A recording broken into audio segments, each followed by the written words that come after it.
numbers about concerns about Russia and China with bots out there adding to the noise in social media. So I think, unfortunately, the answer is yes. I think it's just a reflection of society as a whole. And the fact that in the world of AI, we've got this world of where anyone could just put anything out there. It really is an attack on the truth and what are really facts. And it's more and more difficult for people to either question is something factual or just by appearance, because of the emotion, they're adopting it fact and they're running with it. So I even looked it up before the show, Gary, when you posted what the topic is, and some people may be fully aware of it. It's not necessarily political violence, but it is violence. There's two cases on this app in particular, in Clubhouse. One happened in 2023, another one happened last year, that actually ended in homicide. So whether it's violence of the typical nature or political violence, social media is, in my view, definitely spawning it, and I'll end there. Thanks, Gary. Maybe we need to, and some people actually came up with some great suggestions in the chat about how to diffuse a situation, potentially. And I don't hear that. That's the first I've heard of a suggestion that we train ourselves as a society to diffuse a situation and to recognize when somebody needs to be red flagged. And I don't say that necessarily in the legal sense, but by their fellow people that they know, their family members and whatever. Maybe sometimes it must involve the police or a social worker or a mental health professional. But I really love the idea of us trying to find ways to train ourselves as a society to deal with this when it occurs, but also to find ways to take preventative measures. And I think online, we can all do that. We all have the ability to influence a discussion online. And I also think that if a discussion gets too heated, it's not necessary to get the last word. Nobody's going to lose sleep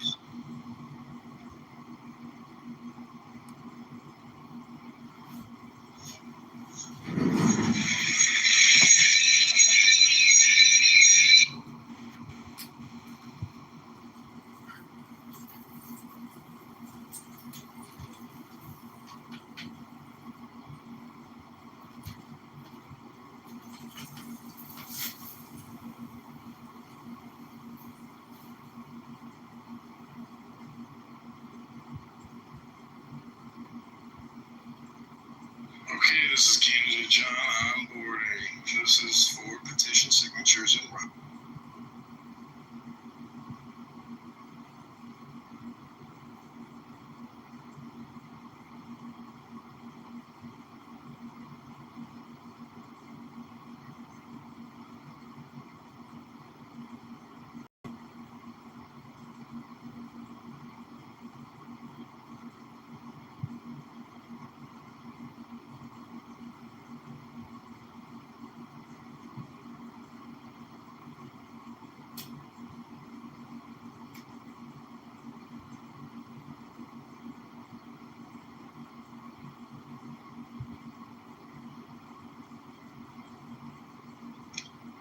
Testing.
Hey, Tony.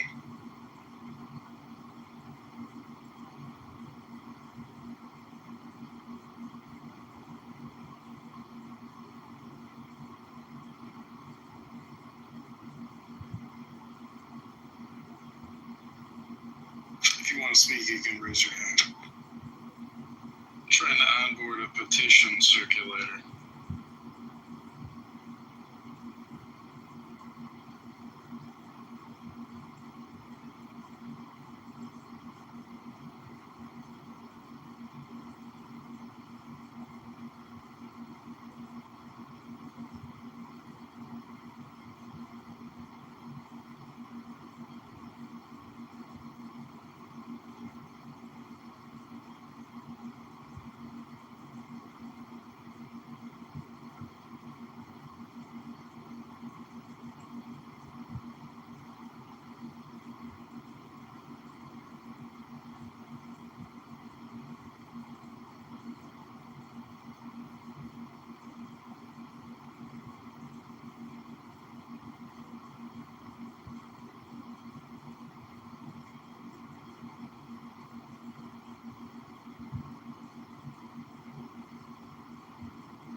Okay, we'll give it another 6 minutes and then we'll call it.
Virgil Cole wants us to button up.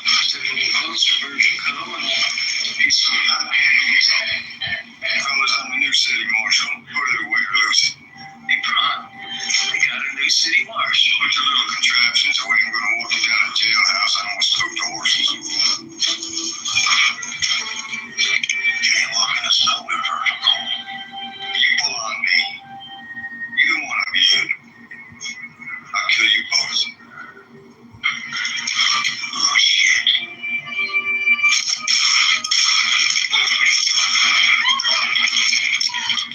I ain't shooting, sir. I ain't shooting.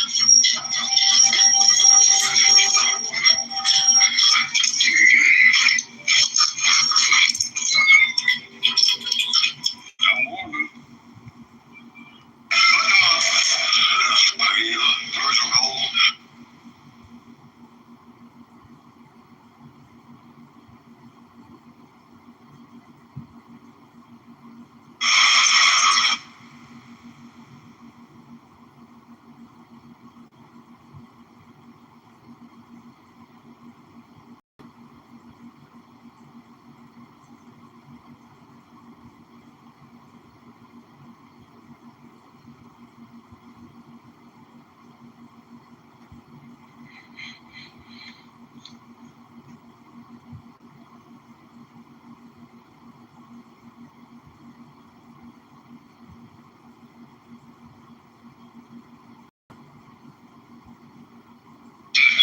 War revolutions have essentially aimed at changing the environment.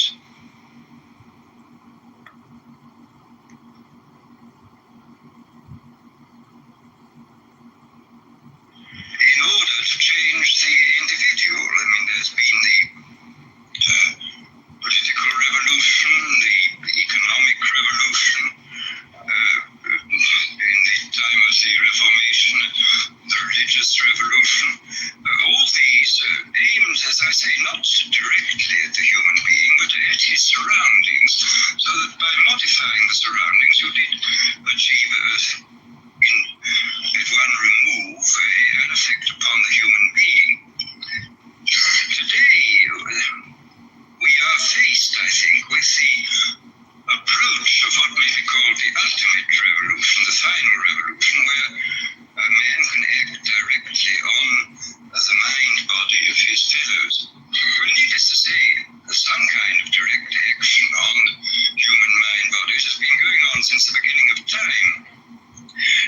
But this has generally been of a violent nature. The techniques of terrorism have been known from time immemorial, and people have employed them with more or less ingenuity, sometimes with the utmost crudity, sometimes with a good deal of skill acquired by a process of trial and error, of finding out what the best ways of using torture, imprisonment, constraints of various kinds.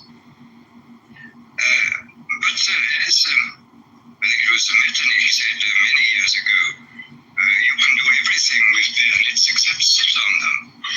If you are going to control any population for any length of time, you must have some measure of consent.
first of all, to standardize the population, to iron out inconvenient human differences, to create, so to say, mass-produced models of human beings arranged in some kind of scientific caste system.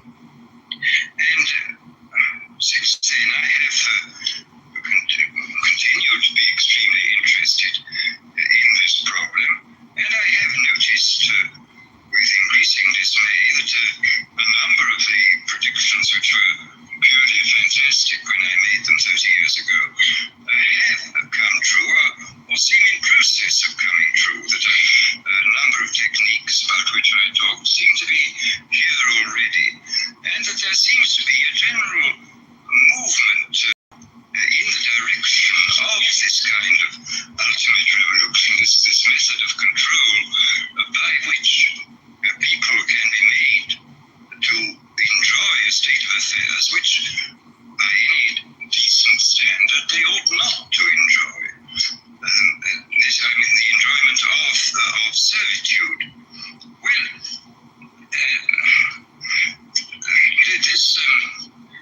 this process, as I say, has gone on for over the years, and I've become more and more interested in what is happening.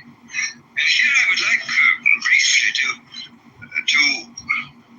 compare the parable of Brave New World with another parable which was put forth more recently in George Orwell's book 1984.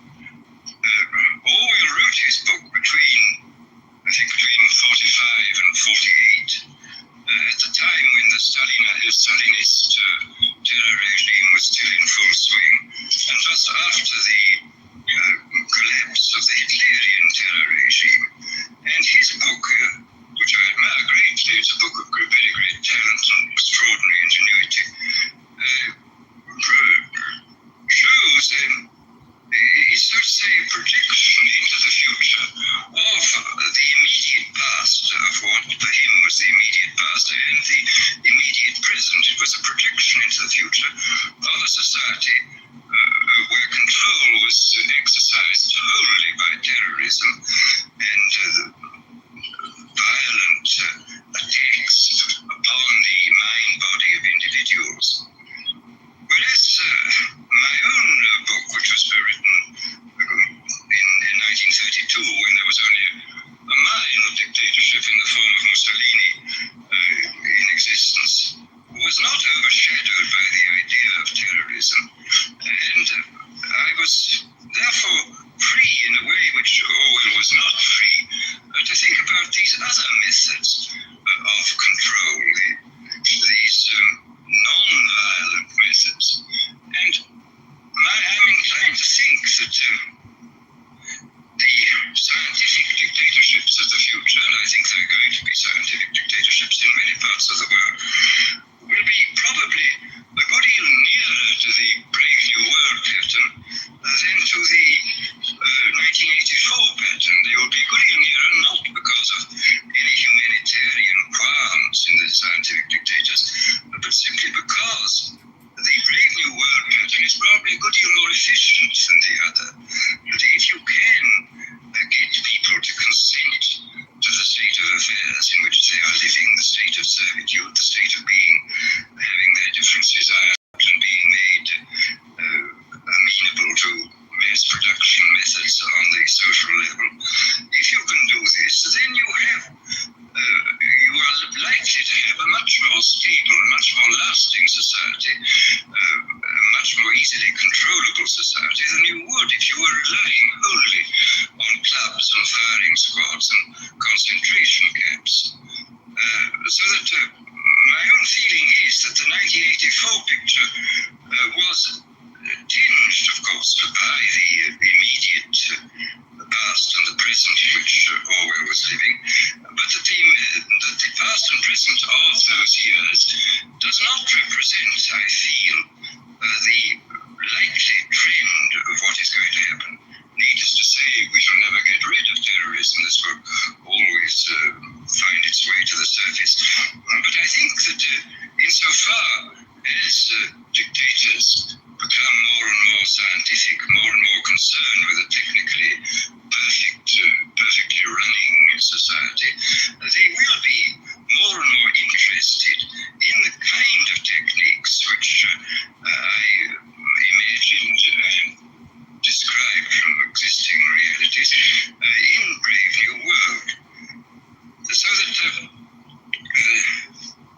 it seems to me then that this ultimate revolution is really not very far away, that we already a number of the techniques for bringing about this kind of control are here, and it remains to be seen when and where and by whom they will first be applied in any large scale. And first, let me talk about a little bit about the improvement even in the techniques of terrorism. I think there have been improvements. Pavlov, after all, made some extremely profound observations both on animals and on human beings, and he found, among other things, that conditioning techniques applied to animals or humans in a state of either psychological or physical stress sank in, so to say, very deeply into the mind body of the creature, and were extremely difficult to get rid of, that they seem to be embedded more deeply than other forms of conditioning. And this, of course, this fact, I think, was discovered empirically in the past. People did make use of many of these techniques, but the difference between the old empirical intuitive methods and our own methods is the difference between sort of hit and miss craftsman's point of view and the genuinely scientific point of view. I mean, I think there is a real difference between ourselves and, say, the inquisitors of the 16th century. We know much more precisely what we are doing than they knew, and we can extend, because of our theoretical knowledge, we can extend what we are doing over a wider area with a greater assurance of being producing something which really works. In this context, I would like to mention the extremely interesting chapters in Dr. William Sargent's Battle for the Mind, where he points out how intuitively some of the great religious teachers, leaders of the past, hit on the Pavlovian method. He speaks specifically of Wesley's method of producing conversions, which were essentially based upon a technique of heightening psychological stress to the limit by talking about hellfire, and so making people extremely vulnerable to suggestion, and then suddenly releasing this stress by offering hopes of heaven. And this is a very interesting chapter showing how completely on purely intuitive and empirical grounds a skilled natural psychologist, as Wesley was, could discover these Pavlovian methods. Well, as I say, we now know the reason why these techniques worked, and there is no doubt at all that we can, if we want to, carry them much further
orders of magnitude continually cropping up. You will find, for example, that the experienced hypnotists will tell one that the number of people, the percentage of people who can be hypnotized with the utmost facility, just like that, is about 20%. That about a corresponding number at the other end of the scale are very, very difficult or almost impossible to hypnotize. And that in between there lies a large mass of people who can, with more or less difficulty, be hypnotized. That gradually be, if you work hard enough at it, be got into the hypnotic state. And in the same way, the same sort of figures crop up again, for example, in relation to the administration of placebo. So a big experiment was carried out 3 or 4 years ago in the General Hospital in Boston on post-operative cases where several hundred men and women suffering comparable kinds of pain after serious operations were given injections whenever they asked for them, whenever the pain got bad, and the injections 50% of the time were of morphine, 50% of the time were of distilled water. And about 20% of those who went through the experiment, about 20% of them got just as much relief from the distilled water as from the morphine. About 20% got no relief from the distilled water, and in between were those who got some relief or got relief occasionally. So here again we see the same sort of distribution. And similarly with regard to what in Brave New World I call hypnopedia, which is the sleep teaching. I was talking not long ago to a man who manufactures records which people can listen to during the light part of sleep. I mean, these are records for getting rich, for sexual satisfaction, for confidence in salesmanship and so on. And he said this is very interesting that these records are sold on a money-back basis, and he says that there is regularly between 15 and 20% of people who write indignantly saying the records don't work at all, and he sends the money back at once. On the other hand, there are some over 20% who write enthusiastically saying they're now much richer, their sexual life is much better, etc., etc. And these, of course, are the dream clients, and they buy more of these records. And then in between are those who complain they're not getting much results, and they actually have letters written to them saying, well, go persist, my dear, go on, and you'll get they generally do get results in the long run. Well, as I say, on the basis of this, I think we see quite clearly that the human populations can be categorized according to their suggestibility fairly clearly. I suspect very strongly that this 20% is the same in all these cases. And I suspect also that it would not be at all difficult to recognize in very early childhood who were those who were extremely suggestible, who were those who were extremely unsuggestible, and who were those who occupy the intermediate space. Quite clearly, if everybody were extremely unsuggestible, organized society would be quite impossible. And if everybody were extremely suggestible, then dictatorship would be absolutely inevitable. I mean, it's very fortunate we have people who are moderately suggestible in the majority, and who therefore preserve us from dictatorship, but do permit organized society to be formed. But once given the fact that there are these 20% of highly suggestible people, it becomes quite clear that this is a matter of enormous political importance. For example, any demagogue who is able to get hold of a large number of these 20% of suggestible people and to organize them is really in a position to overthrow any government in any country. And I mean, I think this, after all, we've had the most incredible example in recent years of what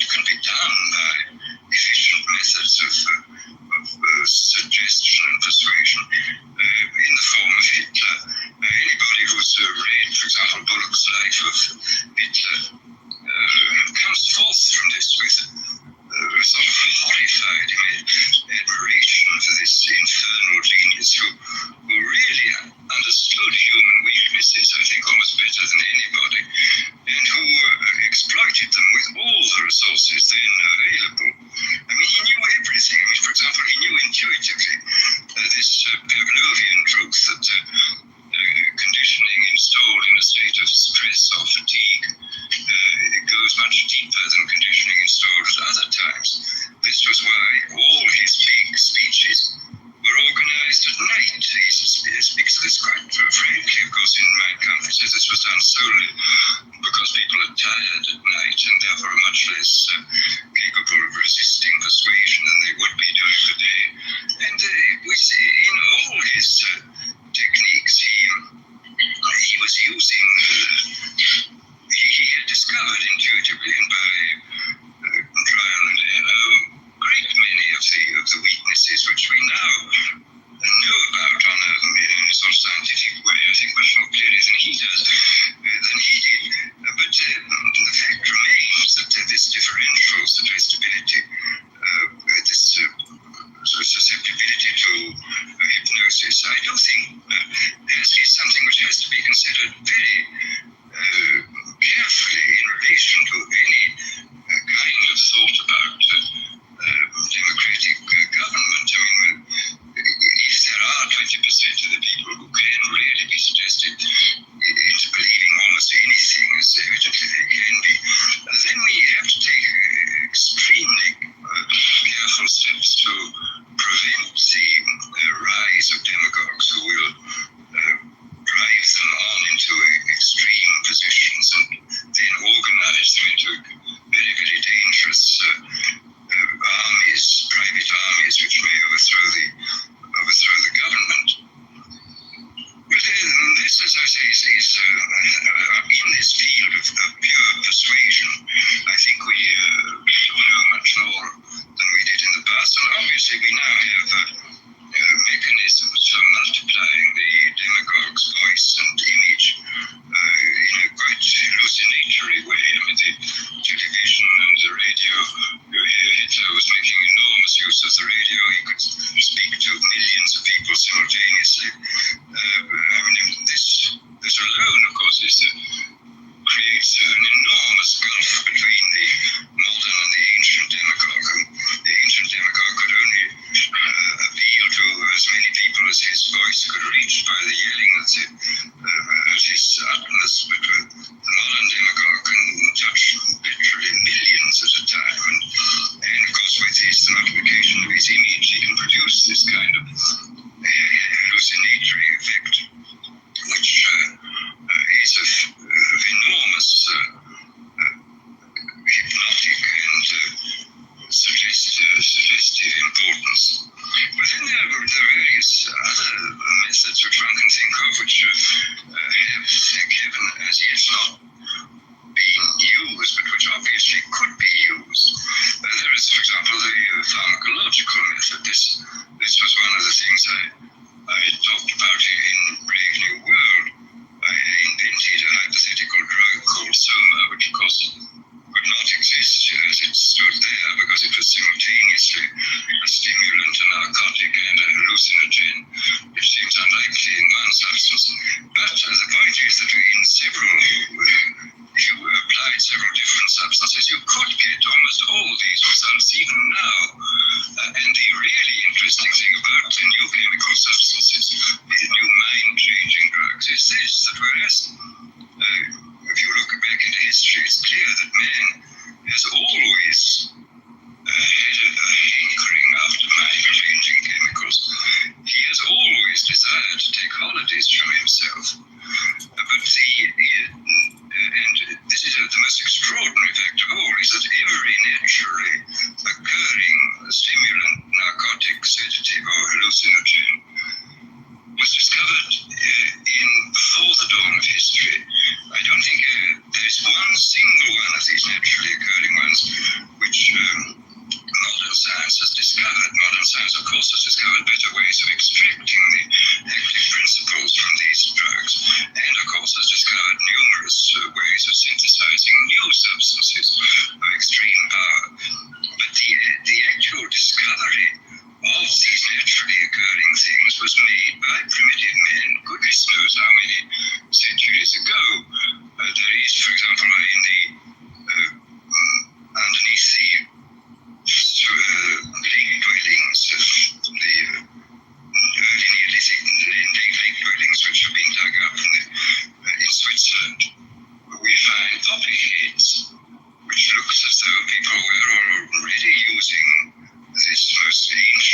briefly let me speak about one of the more recent developments in the sphere of neurology, the implantation of electrodes in the brain.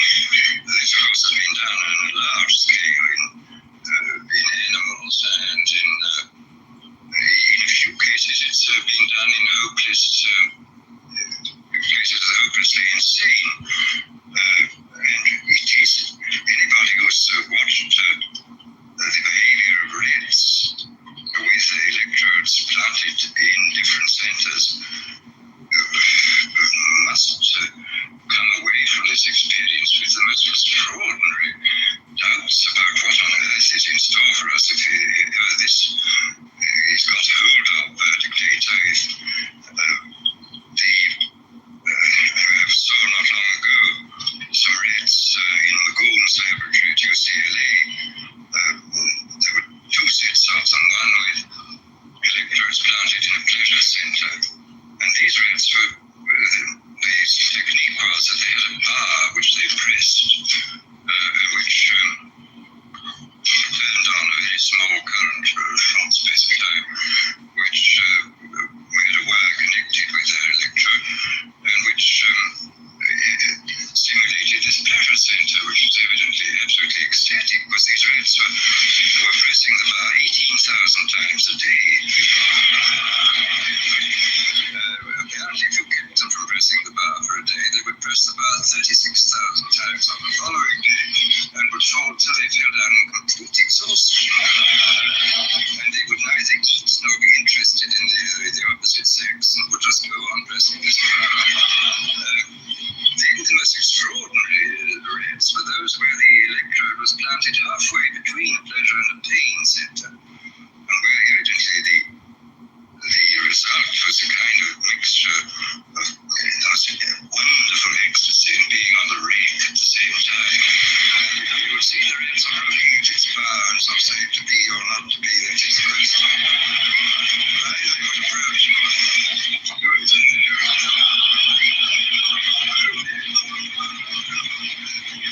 With this awful,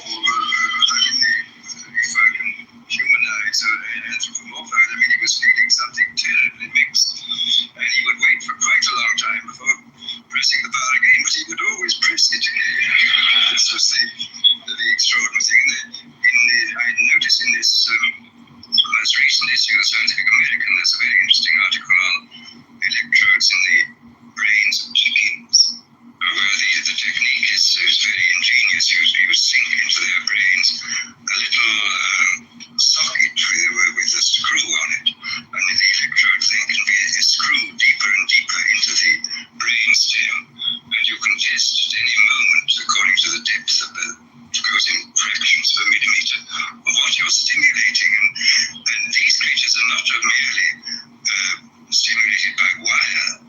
They're fitted with a miniaturized radio receiver weighing less than an ounce, which is attached to them, so that they can be communicated with at a distance. I mean, they can run about in the barnyard, and you can press the button. And this particular area of the brain to which the electrode's been screwed down to will be stimulated, and you will get these fantastic phenomena that a sleepy chicken will suddenly get up and rush about, or an active chicken will suddenly sit down and go to sleep, or a hen will suddenly start sitting as though it were hatching out an egg, or a rooster will start fighting, or suddenly go into a state of extreme depression. The whole picture of the absolute control of the drives is terrifying. And in the cases, a few cases in which this has been done with very sick human beings, the effects are evidently very remarkable too. I was talking last summer in England to Grey Walter, who is the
is happening, to make ourselves acquainted with what has already happened, and then to use a certain amount of imagination to extrapolate into the future the sort of things that might happen.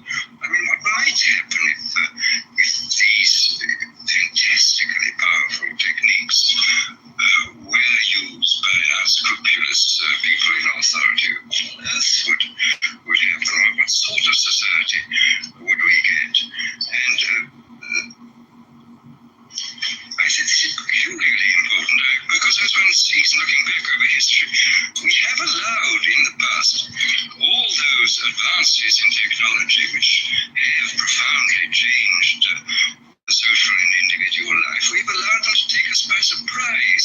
I mean, it seems to me that during the late 18th century, early 19th century, when the new machines were making possible the factory system, it was not beyond the wit of man to see to look at what was happening and to project into the future, and maybe to forestall the really dreadful consequences which plagued England and most of Western Europe and most of this country for about 50 or 60 years, the horrible abuses of the factory system. I mean, if a certain amount of forethought had been devoted to the problem at that time, if people had first of all found out what was happening and then used their imagination to see what might happen, and then had gone on to work out means by which the worst applications of the new techniques should not take place, then I think Western humanity might have been spared about 3 generations of utter misery which was imposed upon the poor at that time. And similarly with various technological advances now, I mean, it's quite clear we have to start thinking very, very hard about the problems of automation. And again, I think we have to think still more profoundly about the problems which may arise in relation to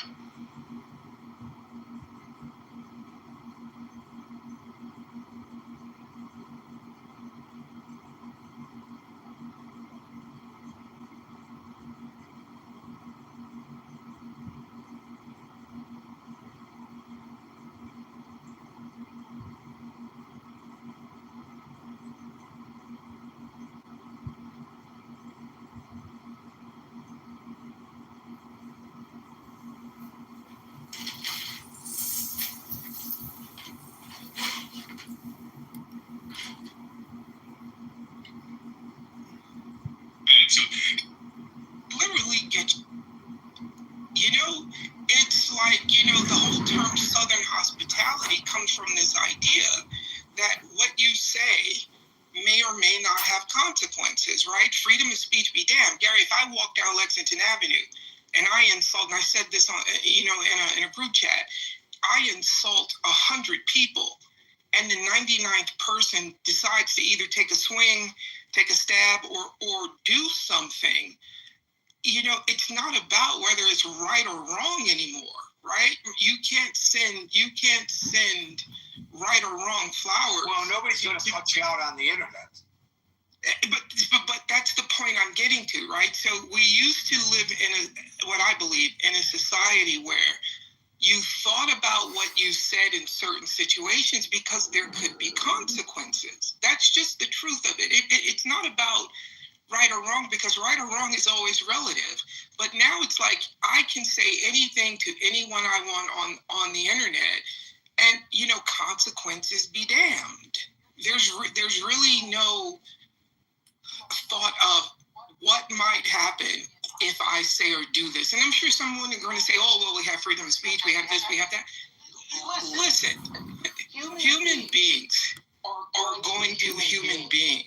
You can pass every law that you want about freedom of this, freedom of that, but in a given situation, if I say something or incite something to a person who may be like mentally incapacitated or doesn't have like mental acumen or whatever you want to call it, there could be consequences. And I think the internet has taken taken away, I'm just going to say it, the fear of getting punched in the mouth or getting punched in the face, because people aren't getting punched in the face for the things that they say anymore. And that's the New Yorker in me. It might be rude, it might be whatever, but I grew up in an environment where you thought about what you said because there could be consequences. And now anyone can say whatever they want to say, and without fear of quote unquote jeopardy. And the last thing I'm going to say is not going to be very popular, right? But when I heard about this guy, I started getting, like, I'm telling you, every third video was about Charlie Kirk. So now the algorithm is literally feeding me because they want me to watch the He's pre-roll much ad. bigger in death than he ever was in life, I think is your point. Yeah. And they want me to watch the pre-roll ads, and now there's an ad in the middle of the video. I'm just being marketed to. But what I will say is, what bothers me since in the past 2 days is now it's like, well, let's forget everything he said in life, right? Let's just forget these things. Well, right? here's the thing about that. It's a very, very narrow tightrope that you're walking on that issue, because the man was assassinated. He's got these three beautiful young children and a young wife. It resonates with all of us, whether we agreed with him or not. And we want to be careful, of course, to not even allege. I don't want to victim shame or anything.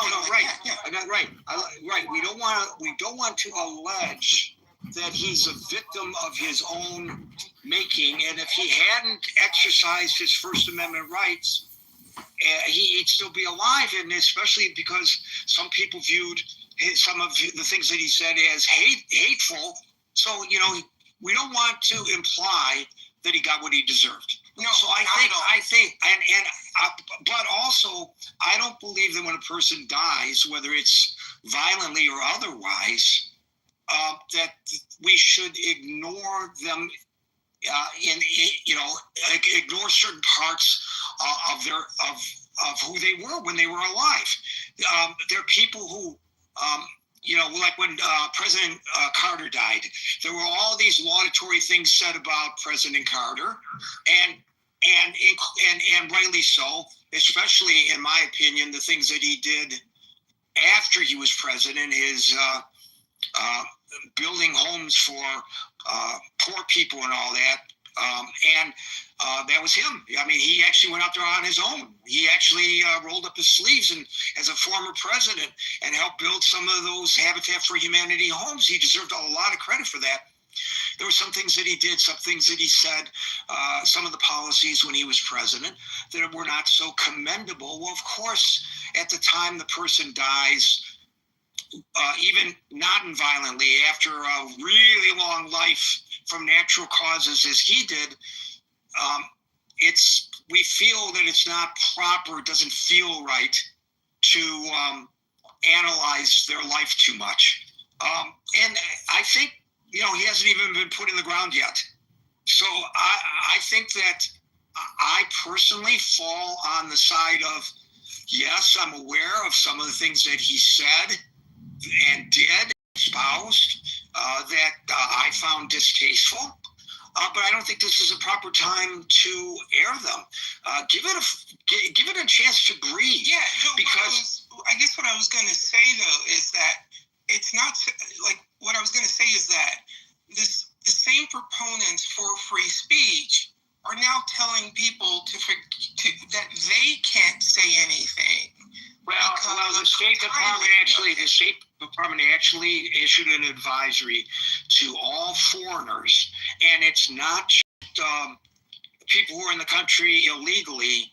They issued them an advisory, and it's the State Department, mind you. So you know what's implied here. Do not say anything negative about Charlie Kirk.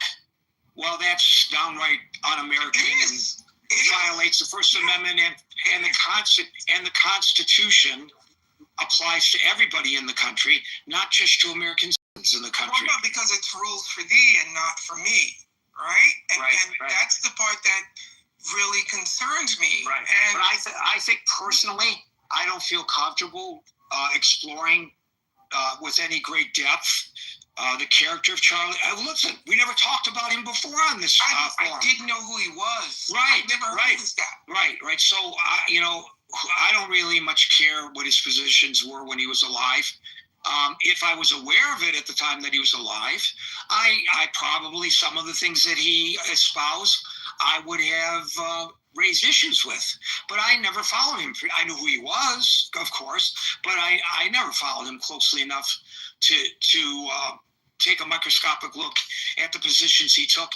So I happen to fall in the category of, let's just, let the air breathe a little bit. And, in a week or two, if you want to talk about Charlie Kirk and what he stood for, and the people who now feel that they have to pick up the gauntlet, and whether that's good for America or whether it's problematic, I think that's a fair thing to do. But I think at this moment, I personally am not comfortable with that kind of discourse. But you are right. If people do feel comfortable, they have the right to say it, and they shouldn't be shut down. You're correct. That was my only point. So have a good weekend, guys. Thank you, Daryl. Jaya, I'm going to apologize to you now. We're not going to get to you. You got on the stage too late. The rule is anybody who comes on stage after. No worries. We'll get to you next time. Get in here before 5 minutes to 6 Eastern time. What's that? I wanted to say kiddish for Charlie prayers. All right. Well, you can say kiddish for him all you want, but not here, unfortunately. Daryl, we just talked to Chris and Anson. Anson will get the last word. Chris? Oh, Gary, I was in a great spirit before you said that last part and cut Daryl off. And I get it. This is your space and not Charlie Kirk's. No, I don't think I cut him off. I don't think I cut him off. Let me finish what I'm saying so you can understand what I'm saying. I think we had a dialogue. I don't think I actually cut him off. I would like to finish what I'm saying so you can understand what I'm saying. Because what you just stated was we should give Charlie Kirk the respect to not speak about his actual words that were not positive. And the sad part is he did not offer that same respect to anybody as long as it could help his bottom line. So I hear what you're saying because this is your space. But Charlie Kirk probably does not deserve that much respect, even out of yourself, because Charlie Kirk didn't care about who died and how they died. He was going to make it into something that he could profit off of, i.e., George Floyd telling the world that George Floyd died. You can have that belief. Okay. And I can agree. And I can agree with that belief, but that's really not the topic of the room. And I'm gonna get to it. And I'm gonna get to the topic. So I wanted to speak that for Daryl because I don't know if Daryl even seen that as something that actually happened in real time. We censored her.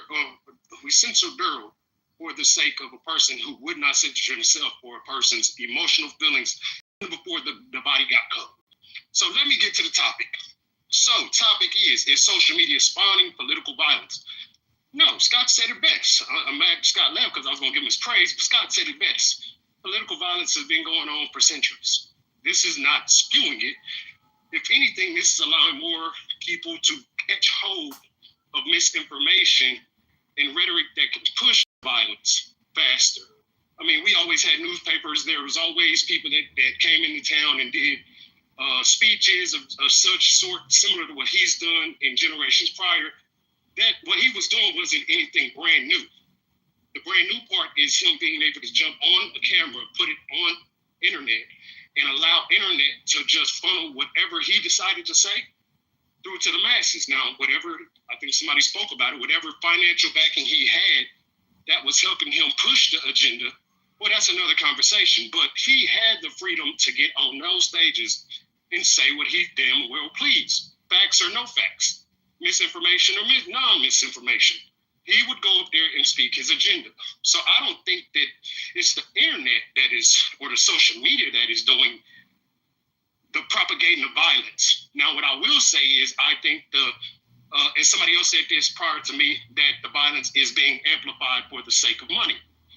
Yeah, social media is a business. Regardless of how we use it, it is a company. It is somebody looking for a bottom line and a profit.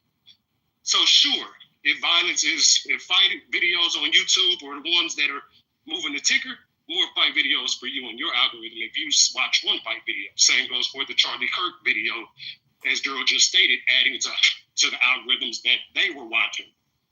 So it makes sense for me that social media needs to be paid attention to as a company and not as, oh, my friend in my pocket I can talk to whenever I feel like it or get reassurance whenever I need it. We need to start paying attention that those things aren't for our best interest, even if they are within your interest. They're feeding you so they can purchase dinner for their family. They're feeding you so they can make sure they have pilots for their private jet. They're feeding us so they could benefit regardless of how we feel about it. Also, i.e. Charlie Kirk. The things that Charlie Kirk was saying may have been in his mind believable to himself, but he wasn't feeding us his belief because he believed that it was the best thing he could do. He was doing that so he could make a profit. He was a business. His voice. Well, how do you know? How do you know that? How do you know that? Because he propagated it as many times as he could in networks and social sites that would pay him. He started a website. Right, because he was trying to fund his Turning Point. And I said for money. I said for profit. But the Turning need a profit to get the message out. But then Turning right, and so then Turning Point uses that money to get the message out. So, at the bottom line of this is turns to a profit. Okay, so you don't think that he was really motivated by spreading a message that he believed he was? No, not at all. I don't think he was. How do you know that? But how do you know that? How do you know that? He was inspired by Jesus Christ. How do you know that? I don't think God gave him the message to portray the message he was pushing with false information. How do you know that? Okay, sure. If you believe that your God or your belief system will tell you to lie to people for the sake of your own game, then maybe we're not reading the same Bible. But that's not the Bible I've read. That's not the information I've consumed from the Bible. I don't know how many branches there. I don't know how many branches there are of Christianity, but there are thousands of branches of Christianity. That doesn't make them right, Gary. I'm not saying it does because they contradict each other. So the ones that contradict the others, obviously, at least one of them is not right, and maybe both of them aren't right. And his contradicted most people. But how do you know he was not following what his faith told him to follow? Oh, I'm sure that's the message he wanted to pray if he could say it, and on the internet he would be able to get away with it, and that would be free speech. And so he could tell us that, but that's not how he moved. He moved in the light of making money and pushing an agenda. All right. So is there something particularly evil if that, in fact, is the case, that he's trying to make money? I'm sure at your job, you're attempting to make money. No, it's evil if I have to misinform you to do it. It's evil if I decide that I may know the truth, but you don't. So I'll tell you what I want you to believe. But maybe he believed. Scary. I'm telling you. Because you're going to keep saying maybe, and we'll never get those answers. He's dead. Let's be real. Right, and he's not here to. You're absolutely right. He's not here. He's not here to defend himself against your accusations. We have eyes also. We are human also with intent in our own bodies, similar to the man that was alive, because we are all human. So me seeing him go for this thing for about 10 to 15 years I'm not new to this. I've actually known who Charlie Kirk was, and I thought he was a scary guy because he talks to the children, the underprivileged, and the people that don't get talked to. And I don't mean underprivileged by not owning or having anything. I mean underprivileged by not having a voice. Underprivileged by being told to just go to school and shut up and get an education and become something.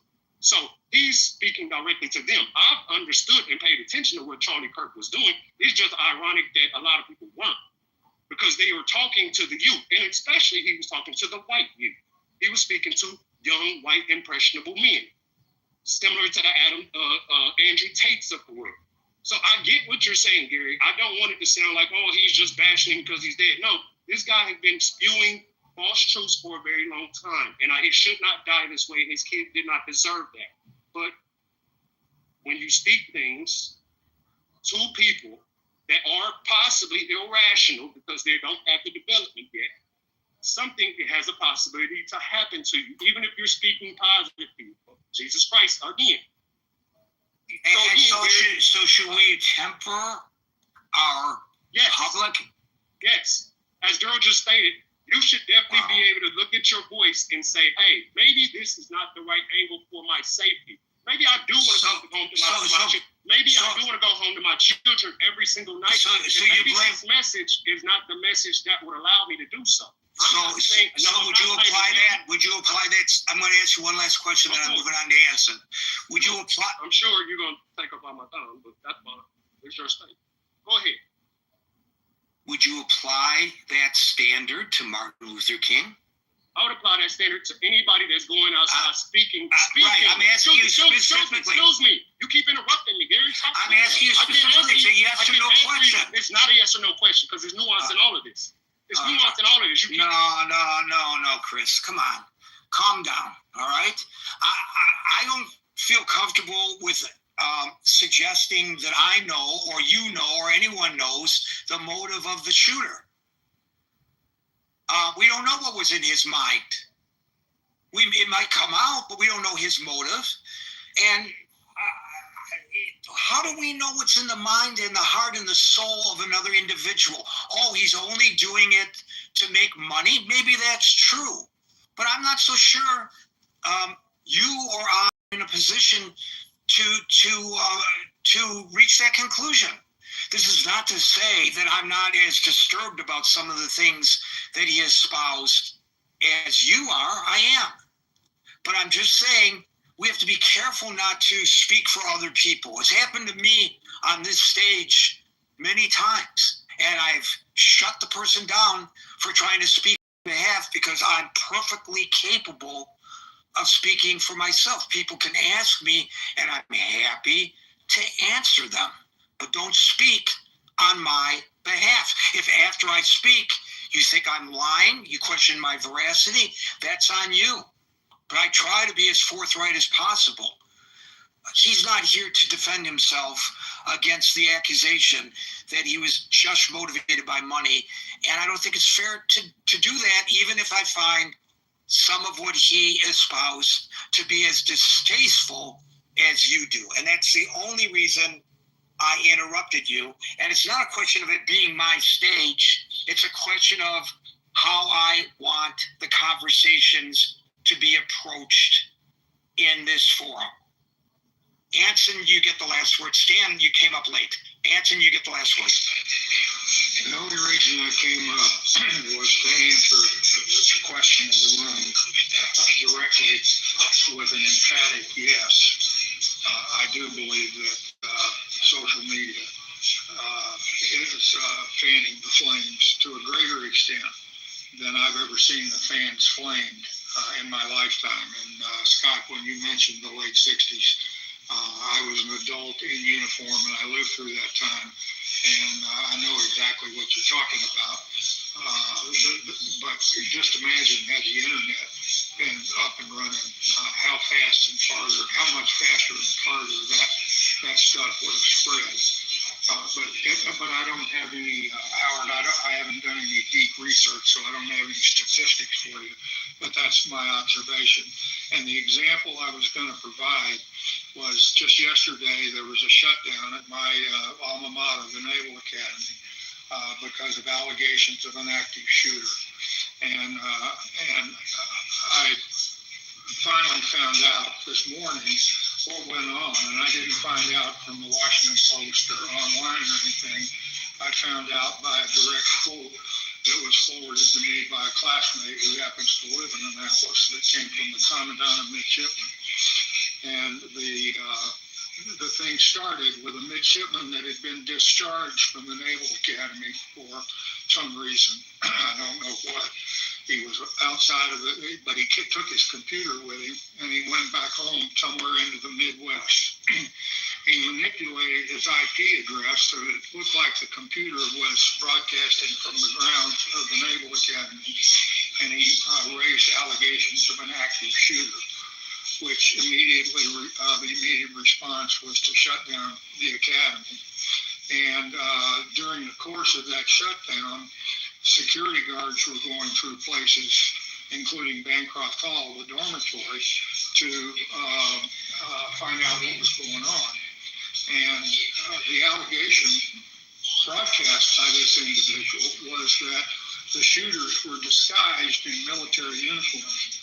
So there was a midshipman that saw somebody in uniform that he didn't know that was surreptitiously, supposedly, moving around the hallways, and he took his parade rifle and butted the guy in the head with his parade rifle, thinking he was protecting himself and his surroundings from an active shooter. And he got shot in the arm. And all that went away, and the academy's back up and running. And my point is, what laws did that son of a bitch violate?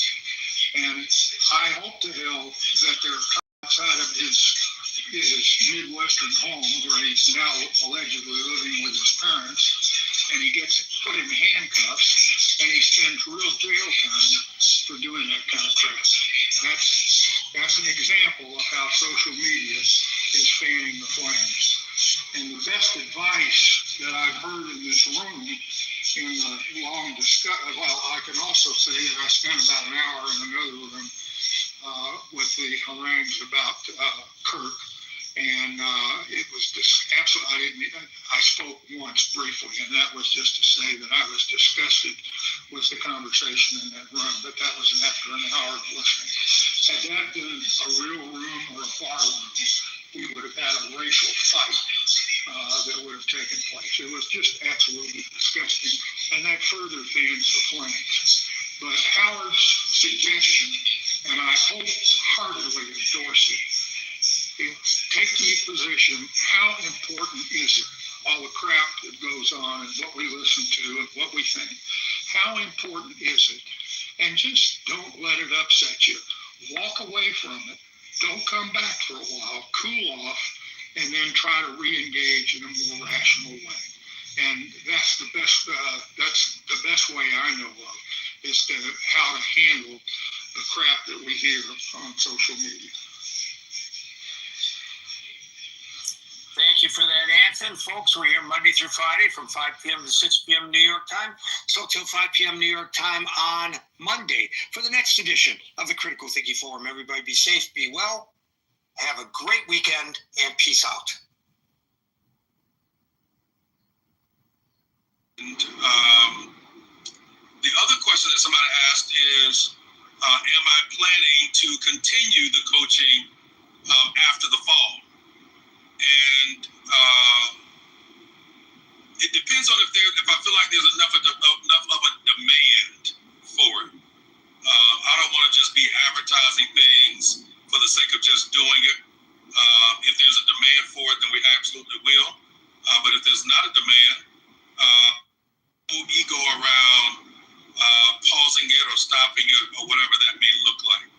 So that's just a couple quick things about the coaching. So I'm scared to ask if there's any questions because I need to be looking at the road. Let me see. You can pull over here for just a minute.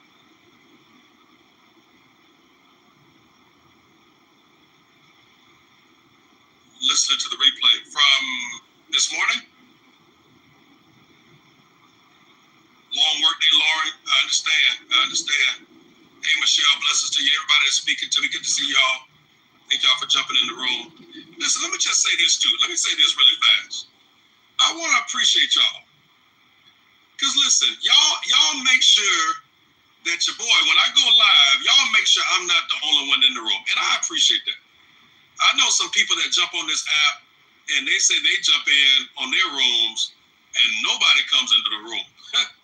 And man, I feel good because when I go live, I'm like, man, there's some walkers that's gonna jump in and holler at me, say, hey, what's up? Check in and all that kind of stuff.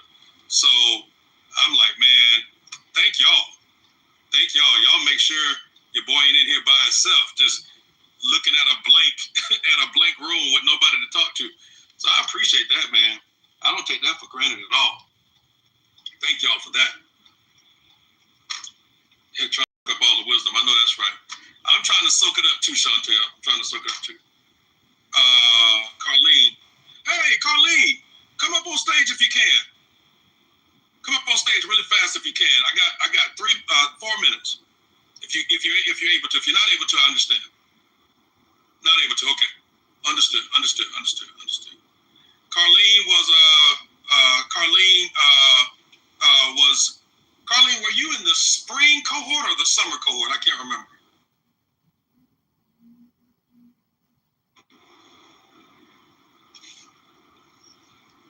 Spring. Okay. Yeah. So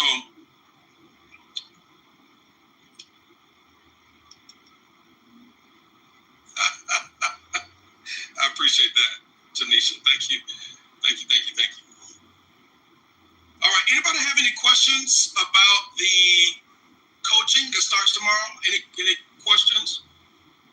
Anybody considering it, but you need a little nudge, or you got some lingering questions? And thank you to all of you that are a part of the Patreon community. I did a live this morning right after our prayer call, and that should be in the Patreon community for members. So thank y'all. Thank you. Nobody has any questions? Okay, fantastic. All right, y'all. All right, I'm gonna stay true to my word. I'm jumping off of here in 2 minutes. Everybody's good? Any questions from this morning really fast?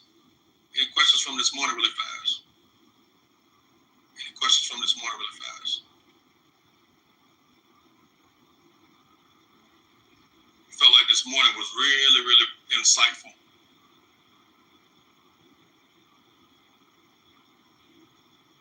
I see that, Mama Lisa. Thank you. Okay? So everybody's good. How am I? It's been a full week. Yesterday I wasn't tired, but I was sleepy. And so I got a incredible night's rest last night. My wife made sure of that. She was like, go to bed. She's like, go to bed. She came in my office last night. She's like, no, go to bed. So I went to bed at a reasonable time, and I'm excited about Sunday.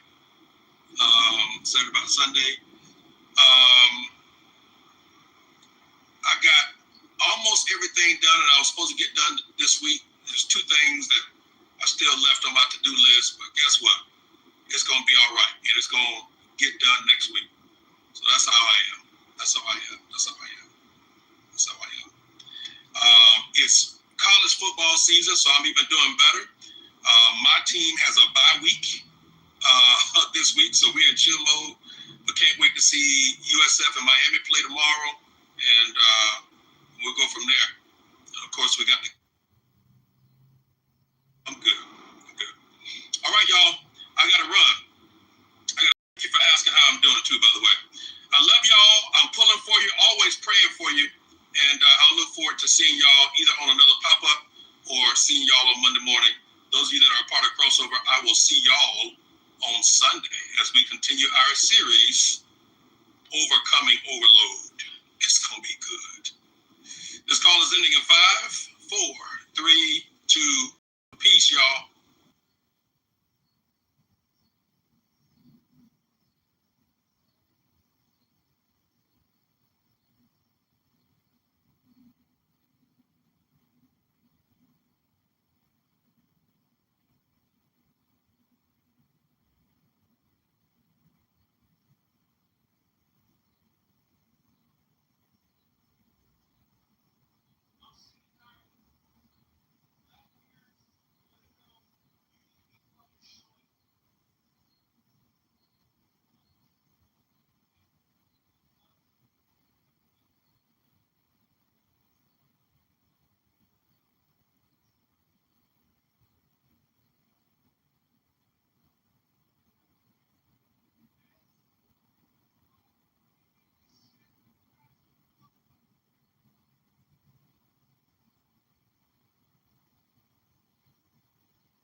to the other presidents, he has been one of the better ones. If not, he'll never be better than Obama. Also, but he's one of the best. You have to acknowledge this is a pretty conservative country. Like it's pretty right of center, not just now, from way before.